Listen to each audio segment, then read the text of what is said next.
One of the biggest concerns at the moment is the impact that artificial intelligence is having on Indian tech companies and the potential this can have for current jobs and future job creation.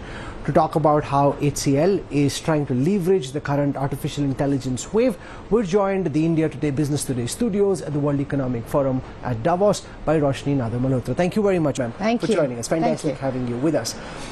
Now that AI has gone from concept to reality and is playing out in all companies worldwide, can you give our viewers a sense of the extent to which you think you've been able to leverage artificial intelligence to the advantage of your company in terms of its revenue, pipeline in terms of orders, and the impact that's happening on your company's fortunes?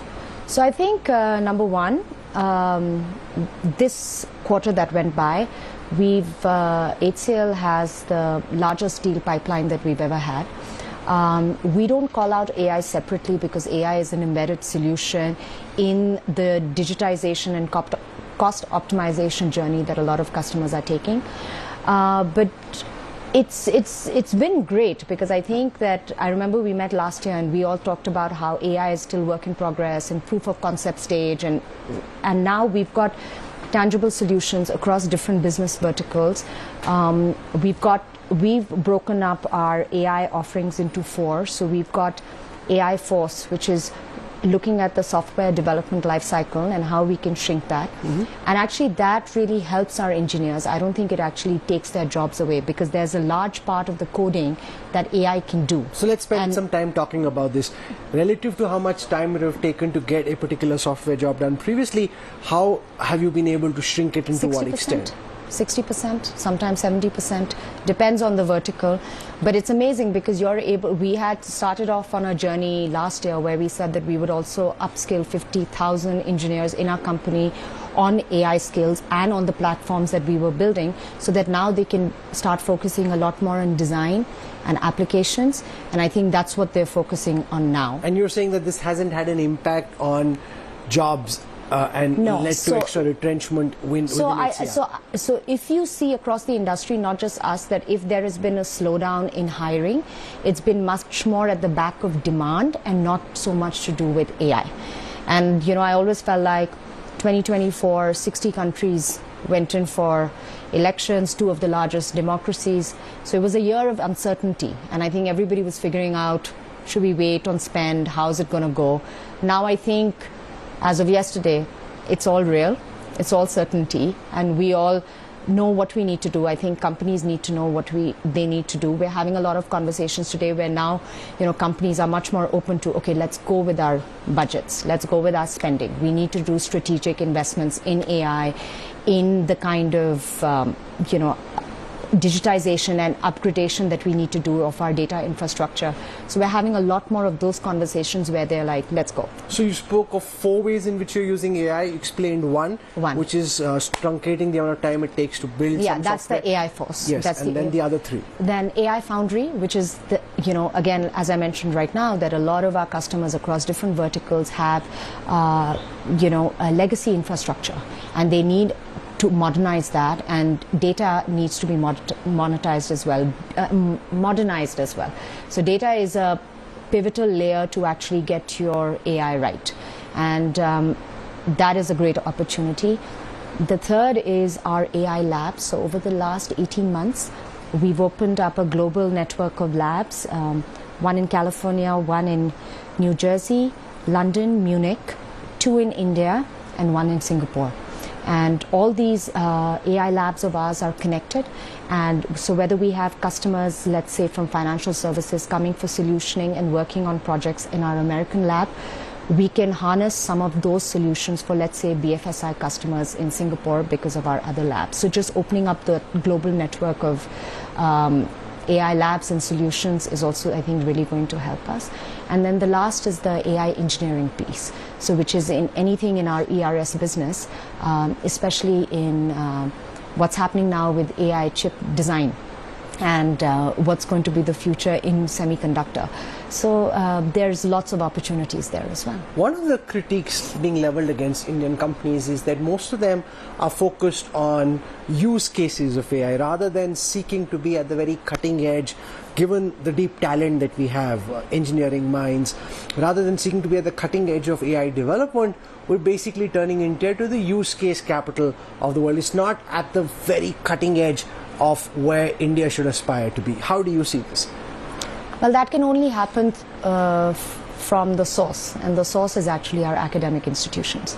Because if you look at the world globally, the cutting edge solutions at the research stage and at the creating of original IP stage sometimes happens at the best institutions. And then from there, there's a lot of commercial innovation to bring it into business. And even today, when we talk about use cases in the AI workforce that India is creating, we still have to upskill them. Ideally, we would like to have them skilled. So how do you take, now a group like us can do it because we have the 2 universities, but we're a needle in the haystack. We've got about 10,000 students between both the universities. Our largest programs are in computer science and data science, and after that a lot of these people go on to work in the best companies, not just the Indian companies, but there's so many GCCs coming to India, and they're working at the cutting edge of solutions and what these companies need. But you have to multiply that many, many hundreds of millions times over. One of the concerns is whether this wave of artificial intelligence will upend India's business processing industry, the BPO industry, whether it's going to be, sunset time in the BPO sector because a lot of those tasks get automated. Do you see this happen? With what time frame do you see it happen? So, I don't have a time frame in mind, but I think that a lot of that work is going to get automated. But so, for example, in our company, we used to have it as a separate vertical a while back, but almost 7 or 8 years ago, we morphed it into digital process outsourcing and married it as a solution bundle attached to what we would offer to our customers. So it's no longer a separate vertical. So I think there is certain business model innovation that companies will have to do. I don't know about standalone companies, but in IT services, I think there is a way to do that. And you just have to skill. People have to get more skilled. I think it's not that AI might take away jobs, but it's also going to create much more highly skilled jobs. That's why I said I think it's very important to get our skilling engine to that mark. No, but that's really where the challenge is, because a lot of our academic institutes throw up people who are unemployable in this current market, because you've got requirements at the highest end of the skill market and possibly at the lowest end in terms of, say, agriculture or plumbing or some of those physical work. What happens to the big bulge in the middle? A lot more people have to invest in skilling. I think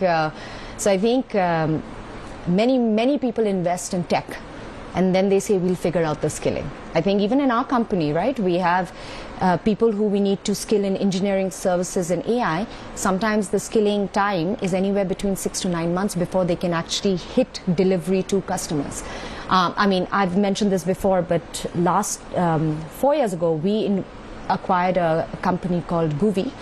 It's Grab Your Vernacular Imprint, and Goovy just provides data science and AI upskilling, and it's an upskilling company, and we've got more than 2 million learners, and it's a standalone business. It's nothing to do with HCL Tech, but I think but it's all in vernacular, so it's also targeting a large part of India who can't speak in English. So we've got all languages. So basis your order pipeline and what you're seeing on the horizon, what are the key trends that you're picking up for people to have a sense of what to expect this year?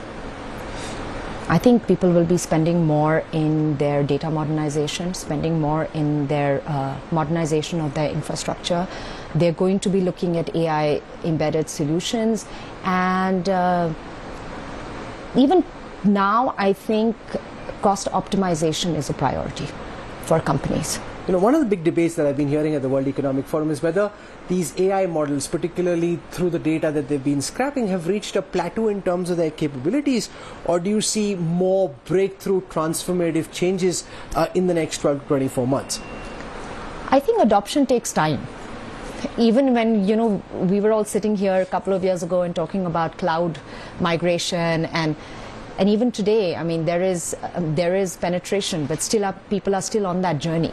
So I think with AI also, it's going to take time. And I think, and even today, you speak to some of the large customers. Some of them are much ahead in their AI journey. Some of them are also cautiously optimistic.